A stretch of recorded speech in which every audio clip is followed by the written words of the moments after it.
They thought I was just some broke girl their golden boy had picked up. His mother actually laughed when the judge asked about assets. But when my father's name appeared on those documents, the same father who owns half the city, their smug faces turned white as sheets. If you've ever been underestimated because of where you come from, this story will hit different. Make sure you're subscribed, because today I'm sharing how I went from being the unwanted wife to watching my ex-husband's family beg for forgiveness. Trust me, you won't want to miss how this ends. Let me take you back to where it all started. I was 22, working 3 jobs while finishing my business degree at the state university. Most days, I was running on coffee and determination, shuttling between my morning shift at the campus bookstore, afternoon tutoring sessions, and evening waitressing at a diner downtown. My grandmother raised me after my parents split when I was 8, and she taught me that nothing in life comes easy. You work for everything you get. That's where I was mentally when I met him in the university library on a rainy Thursday evening. I was cramming for my marketing final, surrounded by textbooks and highlighters, when this guy at the next table kept glancing over. He was handsome in that clean-cut, preppy way, blonde hair perfectly styled, wearing clothes that probably cost more than my rent. Most rich kids at our school acted like us scholarship students were invisible. So when he actually walked over and struck up a conversation about the assignment I was working on, I was genuinely surprised. His name was Trevor, and unlike what I expected, he wasn't arrogant or condescending. He seemed genuinely interested in my thoughts about business strategy, and when he offered to buy me coffee, something told me to say yes. That coffee turned into dinner. Dinner turned into long walks around campus.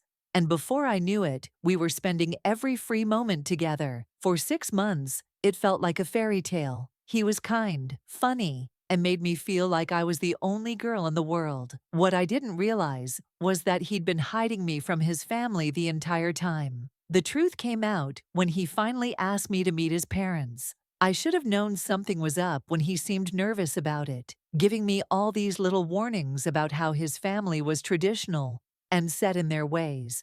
But nothing could have prepared me for that first dinner at their mansion in the hills. The house was everything you'd imagine old money would look like. Marble floors, crystal chandeliers, oil paintings of dead relatives staring down at you with judgment. His mother, Patricia, answered the door in pearls and a condescending smile. She looked me up and down, like I was something unpleasant she'd stepped in, taking in my Target dress and Payless shoes. His father, Robert, barely acknowledged my existence beyond a limp handshake. Throughout dinner, the questions came like little daggers. Where did I grow up? What did my parents do for work? How exactly was I paying for school? Each answer seemed to confirm what they'd already decided about me. When I mentioned working multiple jobs, Patricia actually snorted and said, "How industrious." The way she said it made it sound like a disease. But the worst part wasn't their obvious disdain. It was watching Trevor slowly shrink under their disapproval. The confident, caring man I'd fallen in love with became smaller with every snide comment his mother made. He stopped defending me, stopped including me in conversations, and by dessert, he was practically apologizing for my existence. What they didn't know, what Trevor didn't know, was that I had my own secrets. See, my father hadn't just left when I was 8. He'd built an empire. But after the divorce turned ugly, and he essentially abandoned me and my mother, I'd made a choice. I never wanted his money, never wanted to be associated with his name, and I certainly never wanted anyone to love me for what he had instead of who I was. So when my grandmother took me in and raised me in her modest neighborhood, I embraced that life completely. I worked hard, earned scholarships, and built my own path. I knew my father was successful. It was hard to miss his company's name on half the construction sites in the state. But I'd been estranged from him for over a decade, and that's exactly how I wanted it. The last thing I was going to do was use his reputation to impress some snobby family who should have accepted me for who I was. Despite his family's obvious hatred, Trevor proposed 6 months later. Looking back, I think he was trying to prove something to them, or maybe to himself. The proposal was beautiful, private, just the two of us on the beach at sunset. For a moment, I thought maybe love would be enough. Maybe once we were married, his family would see I wasn't going anywhere and finally accept me. I was so naive. The wedding was small and uncomfortable. His family attended out of obligation, sitting in the front pew like they were at a funeral instead of a celebration. His mother wore black, and not in a chic way, but in a mourning the death of her son's potential way. She spent the reception telling anyone who'd listen how Trevor was throwing his life away, and how young people don't understand the importance of marrying within their class. The first year of marriage was a constant battle. We lived in a small apartment that Trevor paid for while I finished my degree. Every family gathering was a new form of torture. Christmas dinner where his mother forgot to set me a place. Easter brunch where she loudly discussed all the eligible daughters of her friends, making sure I heard every word.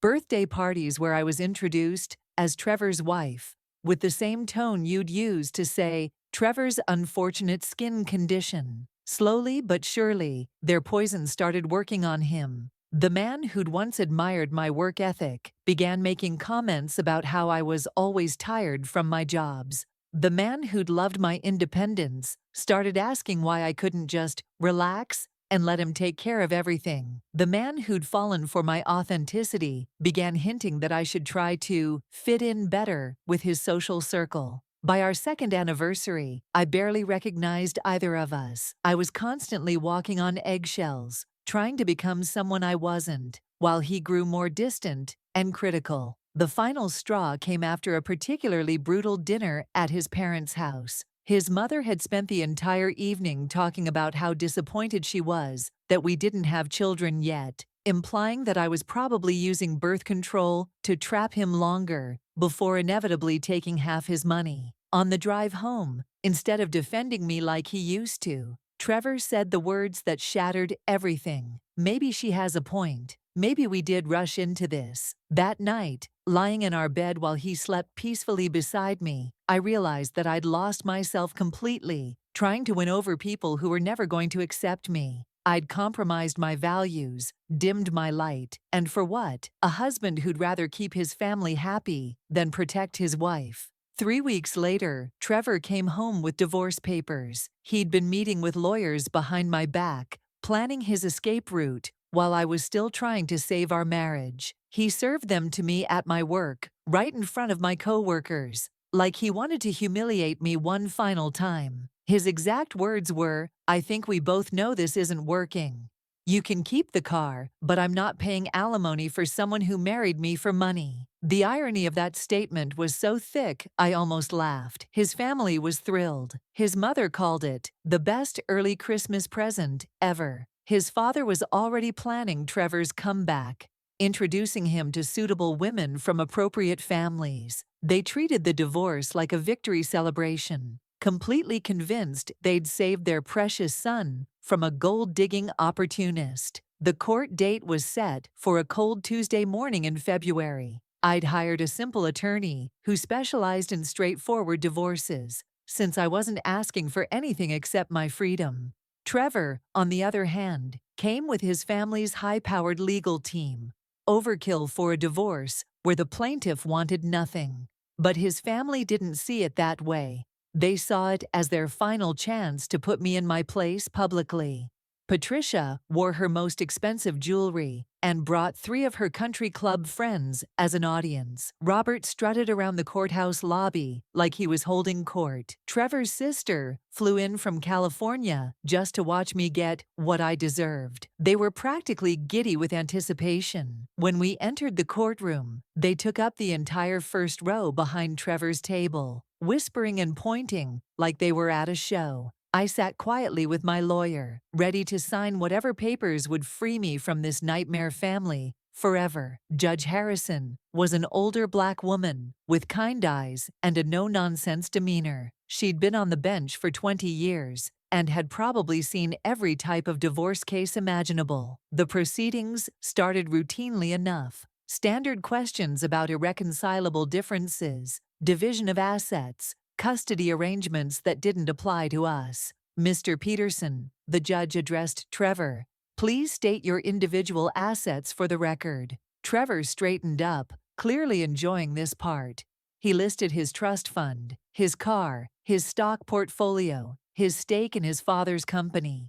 With each item, his mother's smile grew wider. When he finished, she actually whispered, "Good boy," loud enough for half the courtroom to hear. Then Judge Harrison turned to me. "Mrs. Peterson, please state your individual assets for the record." This was the moment his family had been waiting for. Patricia leaned forward in her seat, practically rubbing her hands together. I could hear her whispering to her friends about how this little gold digger was about to be exposed for having nothing. I took a breath and said clearly, "Your Honor, for disclosure purposes, I need to mention that my father is William Thompson of Thompson Development Corporation." The change in the courtroom was instantaneous and electric. Judge Harrison's eyebrows shot up, and she leaned forward. "William Thompson, the William Thompson who owns Thompson Development." "Yes, Your Honor." Behind me, I heard a sound like someone had sucked all the air out of the room.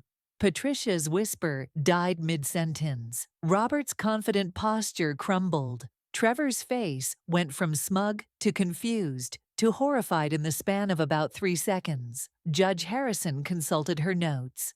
"Mrs. Peterson, are you referring to the Thompson Development Corporation that owns approximately 40% of the commercial real estate in this county, with assets exceeding $2 billion? "Yes, Your Honor, though I should note that I've been estranged from my father since childhood and have never accessed or benefited from his wealth. I'm only mentioning it because I believe it's required for complete financial disclosure." The judge nodded approvingly. "Thank you for your honesty, Mrs. Peterson. Very refreshing." But I wasn't paying attention to the judge anymore. I was watching the absolute chaos erupting behind Trevor. His mother had gone completely white and was frantically whispering to his father. His father was pulling out his phone, probably Googling my father's net worth. His sister was staring at me like I'd just revealed I was actually an alien. And Trevor, poor Trevor, looked like he was about to throw up. The rest of the proceedings were a blur. The judge granted the divorce exactly as we'd requested. No alimony, no division of assets, just a clean break. But the real show started the moment we stepped outside the courtroom. Suddenly, the family that had treated me like garbage for 3 years was tripping over themselves to get to me. Patricia, the woman who'd called me a gold digger 5 minutes earlier, appeared at my elbow with a smile so fake it could have been made in China. "Sweetheart," she cooed, using a pet name she'd never once used before. "I think there's been a terrible misunderstanding. We should talk about working this out." Robert was right behind her, suddenly very interested in shaking my hand. "I had no idea you were William Thompson's daughter. Your father and I should definitely meet. I've always admired his business acumen, but it was Trevor who broke my heart the most." He grabbed my arm as I tried to leave, his eyes desperate and pleading. "Wait, please. I didn't know. If I'd known who your father was," I stopped him right there. "Exactly, Trevor. If you'd known who my father was, not if you'd known who I was. Because you did know who I was. You knew I was kind, hardworking, and loyal. You knew I loved you enough to endure 3 years of abuse from your family. You knew I was willing to change everything about myself to try to fit into your world. But none of that mattered until you found out my last name might be worth something." The desperation in his eyes turned to something uglier: calculation. I could practically see him trying to figure out if there was still a chance to get back together, to access the wealth he'd just learned about. It was disgusting. Besides, I continued, pulling my arm free, even if I wanted to reconcile, which I absolutely don't, my father and I don't have a relationship. I chose to build my own life rather than coast on his success, something your family might want to try sometime. I walked away then, leaving them all standing there with their mouths hanging open. The last thing I heard was Patricia frantically asking Robert if they could fix this somehow. The aftermath was everything I'd hoped for and more. Within a week, Trevor was calling and texting constantly, leaving voicemails about how he'd made a mistake and never stopped loving me. His mother sent flowers with a note about family misunderstandings. His father left messages about business opportunities he'd love to discuss with me. But the real karma came 6 months later. See, while I'd been honest about being estranged from my father, I hadn't been completely accurate about our relationship. Yes, we'd been distant since my childhood, but recently, very recently, we'd started rebuilding our connection. He'd reached out after hearing about my divorce, expressing regret for the years we'd lost, and asking if I'd be willing to have coffee. That coffee led to lunch, which led to long conversations about life, family, and forgiveness. My father had changed a lot in the years we'd been apart. He'd grown wise enough to realize that money couldn't buy back time with his daughter, and humble enough to ask for a second chance. Slowly, carefully, we were building something new. So when his company's property management division mentioned that Peterson Construction's lease was up for renewal on their main office building, I couldn't help but smile. The building they'd been renting for 15 years belonged to my father. Their rent had been reasonable because his company valued long-term tenants. But leases do expire. My father, being the thorough businessman he was, had done his research. He'd learned about how the Peterson family had treated his daughter, and he was not pleased. When renewal time came, he simply declined to offer them a new lease. No malice, no revenge.